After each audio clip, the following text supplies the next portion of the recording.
How did I learn my craft? I pretty much pursued that in the traditional sense. I went and did my undergraduate studies. I pursued a degree in art history and in sculpture techniques.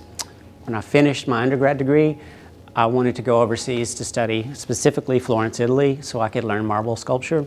So I went there for a formal program. I studied sculpture and language in Florence, where we were placed throughout the city, not in a dormitory, but in apartments, so you're really absorbing the culture. It's one of my favorite cultures. When I finished my graduate studies in Florence, I wanted to study cathedral architecture and plaster embellishment particularly. So I spent a long summer in Rome on my own doing a private individual study that I curated my own curriculum.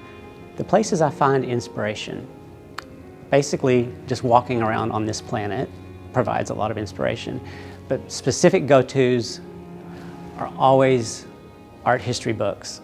I have a huge collection of art history books, and I love pouring through them, looking at the marriage of Arnolfini by Van Eyck. You see his entire bedroom, his room, the way they lived in the 15th and 14th century. I love examining the backgrounds of these amazing paintings. I love Dutch still life, 17th century, 16th century, for their colors, and that still life is showing how these people lived. I love examining things like that on that level, and it gives me inspiration for new and contemporary ways to present furniture. If I had to give an impromptu 30-minute presentation, it would probably be on early medieval sculpture and Proto-Renaissance. That was my place I lived in my head for a long time through my graduate school in Florence, Italy. I lived it, I breathed it, and I can talk about it as long as you want. When we're looking at accessories traveling the world, going to these amazing studios in Italy, Portugal, Poland, India, we're always asking the question, how does this piece relate to Global Views versus Studio A Home? And it's always pretty much obvious right away. Sometimes there's some crossover, but Studio A has this relaxed, natural vibe. I mean, I'm sitting here with this pillow that would never exist in Global Views across the aisle. Global Views is a little more polished, it's a little more bang pow versus this really soft, comfortable environment. So usually we see it right away.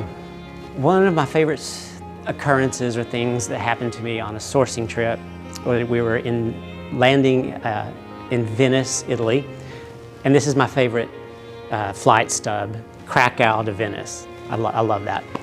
We're flying from Krakow to Venice. We get off at the airport. Venice airport's pretty small. The factory is in Murano, and they send their amazing wooden private boat to pick us up at the dock.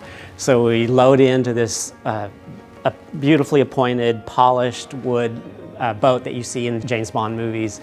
And we jump in that and we speed off in the water to our hotel and then visit the factory that literally opens up onto a canal. I have several favorite periods in art history and in furniture design and design in general. I love early medieval because the furniture and accessories and artwork was very primitive, almost boiled down. It's a recovery from a very dark time and period.